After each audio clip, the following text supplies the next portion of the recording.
when I first went out to the West Coast, and I'm struggling. I couldn't even get on at the Comedy Store, and I finally got on at the Comedy Store one night, and I started playing softball for the Comedy Store softball team, and I also had a basketball team, the Comedy Store Bombers, that I started. But so we're playing against other teams now. Gabe Kaplan is pitching for us, and we're playing against the Tonight Show, and so Gabe Kaplan, was a real intense guy about sports, and so was Craig Tennis, the talent coordinator for the Tonight Show. He was the guy we're all trying to get to, And I'm playing third base. I'm usually playing the outfield, but I played third base this particular time.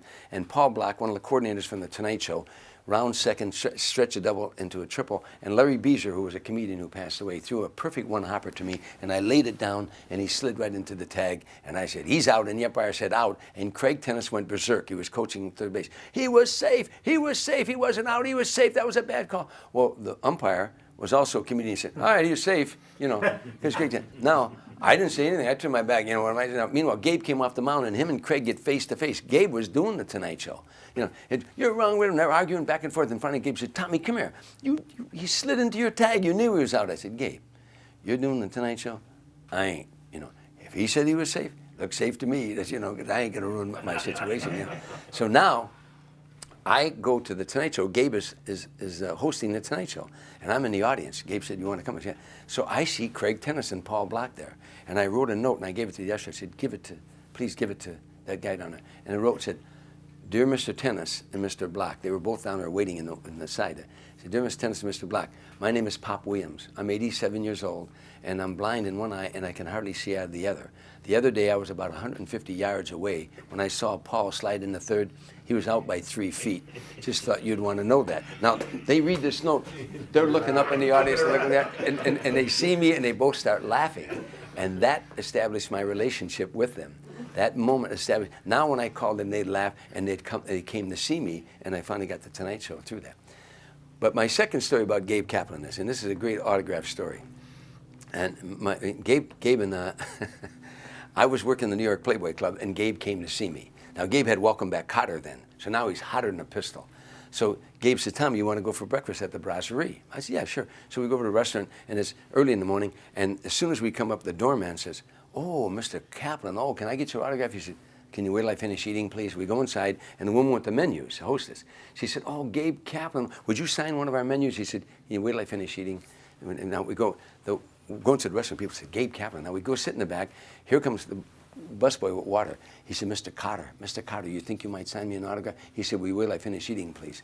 The waitress comes up and said, we have a couple of eggs over here. And she said, would you sign a napkin? He said, can you wait till I finish eating, please? A couple over here said, can we get, he said, when I finish eating.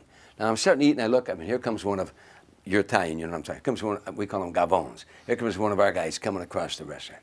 He comes across, and I said, oh boy. And this guy's coming, he turns around, he said, I'm doing it, will you leave me alone? I'm gonna ask him, leave me alone. The women busting my onions all the time. He walks up, he said, Gabe, hey Gabe, my kids love you. Gabe, when you're on, I can't watch TV. That's how much they love you. Do me a favor, Gabe. Sign an autograph for my kids. Gabe said, can you wait till I finish eating? The guy said, what? Can you wait till I finish eating? He said, you believe this guy? I walk all the way across the room. He wants to wait till he finishes eating. What are you, the fucking king of England or something? I got to wait till you finish eating. He wants to wait till you finish eating. Gabe, I don't like your show. My kids like your show. You ain't to me. You understand that? No, I don't want your autograph. Now, I go, oh my God. Now he walks away and he stops at every table. You believe this guy? Wait till he finishes eating. I said, Gabe, geez, Gabe, watch this, Gabe. I said, watch this. He's out of here. That's how you sign an autograph. He's out of here. Gabe said, Tommy, but I told everybody else. I said, he ain't everybody else. I saw this guy coming. Now, we're leaving the restaurant. The guy, hey, he's leaving. He finished eating. Anybody give a shit? He finished eating. Anybody give... Another lesson I learned in show business. They ask you for sign it. It only takes a second. Frank Sinatra would sign autographs. People, we'd go places. Frank would have security off to the side so he could eat, because he couldn't finish a sentence because everybody wanted. But on the way out, he would sign autographs. He called them signatures. He said, I'll give him my signature.